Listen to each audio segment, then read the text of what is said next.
तो दोस्तों आप सभी जानते ही होंगे कि पैलेस्टीन जो है वो एक तरह का परजीवी है और पैलेस्टीन के भरण पोषण के लिए दुनिया भर के अलग अलग देश और अलग अलग संगठन ह्यूमैनिटेरियन एड भेजते हैं। भारत की बात की जाए तो भारत भी लगभग हर साल $5 मिलियन तक की एड भेजता है। ये एजुकेशन के लिए हो सकती है, मेडिकल के लिए हो सकती है, बेसिक इंफ्रास्ट्रक्चर के लिए हो सकती है या फिर खाने पीने के लिए हो सकती है। तो अलग अलग सेक्टर्स में कुल मिलाकर हर साल $5 मिलियन हम लोग दान में दे देते हैं।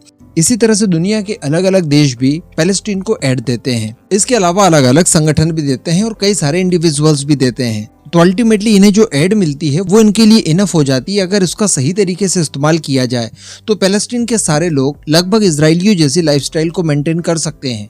थोड़ी सी अगर निम्न दर्जे की भी हुई तब भी चलेगा, लेकिन इसके बावजूद जिनको एड मिलती है हमेशा इस तरह के आरोप लगते हैं कि उसका दुरुपयोग बार बार पैलेस्टीन के अंदर किया जाता है। अब इसी सीरीज में मैं आपको बता दूं कि यूरोपियन यूनियन जो कि दुनिया भर में सबसे अमीर संगठनों में से एक है और काफी सारे इसमें देश आते हैं, तो ये संगठन भी एक बड़ी धनराशि एड के रूप में पैलेस्टीन को देता है, जिसके तहत बताया जाता है कि 690 मिलियन यूरोस के आसपास ये अपनी एड प्रोवाइड कराते हैं। इसके अलावा अमेरिका भी है और कुछ एक अरब देश भी हैं जो कि एड प्रोवाइड करवाते हैं, जिससे इनका काम चलता है। अब अगर देखा जाए तो ये जो एड सारी की सारी पैलेस्टीन के अंदर जाती है, इसे मैनेज करने के लिए एक बॉडी बनी हुई है जो कि यूएन से ही संबंधित है, वही सारी चीजों का संचालन करती है। लेकिन अल्टीमेटली वो लोग केवल देख रेख ही कर सकते हैं। बाकी जो खर्च करना है और खर्च को कहाँ करना है, ये सारी चीजें पैलेस्टाइन की गवर्नमेंट ही मैनेज करती है, जहां पर चलता है भीषण करप्शन। और इस तरह से ये एड कई बार ऐसे तत्वों के पास भी चली जाती है जिसका दुरुपयोग होता है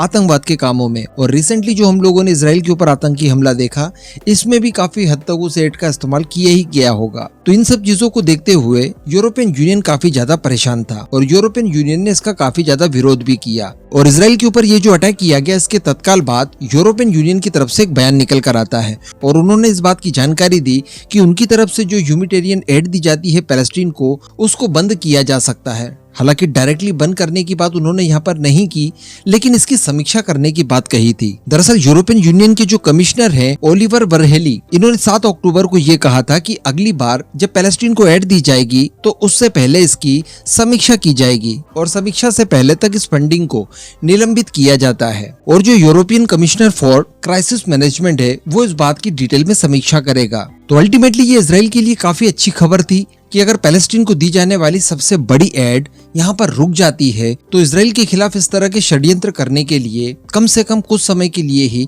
इनके हाथ बन जाएंगे। ये बात तो इजराइल भी जानता था कि ये हमेशा के लिए अपनी एड नहीं रोक सकते और इन फ्यूचर इसे चालू कर देंगे अगर इस बार रोक भी दी जाए तो। लेकिन जितने भी समय के लिए रोकी जाए ये काफी ज्यादा अच्छा होता है इजराइल के लिए, क्योंकि हम सभी जानते हैं कि किसी भी एक्टिविटी को करने के लिए फंडिंग की आवश्यकता होती है और आतंकवाद को बढ़ावा देने के लिए भी फंडिंग की आवश्यकता सबसे ज्यादा अनिवार्य होती है। अब अगर यही फंडिंग पर चोट हो जाए तो फिर क्या ही कहने। अमेरिका को भी हम लोग देखते हैं, जब भी उसे किसी दुश्मन को न्यूट्रलाइज करना होता है तो सबसे पहले वो अर्थतंत्र को ही चोट करता है। किसी भी देश का अर्थतंत्र अगर आप तोड़ने में कामयाब रहे तो उसके बाद उसकी आधी से ज्यादा शक्ति वैसे ही क्षीण हो जाएगी, क्योंकि नई शक्ति को अर्जित करने के लिए ऑब्वियसली फंड की आवश्यकता होती है। और अगर पैलेस्टीन की बात की जाए तो उसका अर्थतंत्र तो टोटल एड के ऊपर ही निर्भर करता है। लेकिन दोस्तों इसके तत्काल बाद एक और खबर निकल कर आ जाती है यूरोपियन यूनियन की तरफ से और बताया जाता है कि नहीं, हमने समीक्षा वगैरह की है और हमास की गलती की वजह से पैलेस्टीन के बाकी सारे लोगों के दुख दर्द और तकलीफों को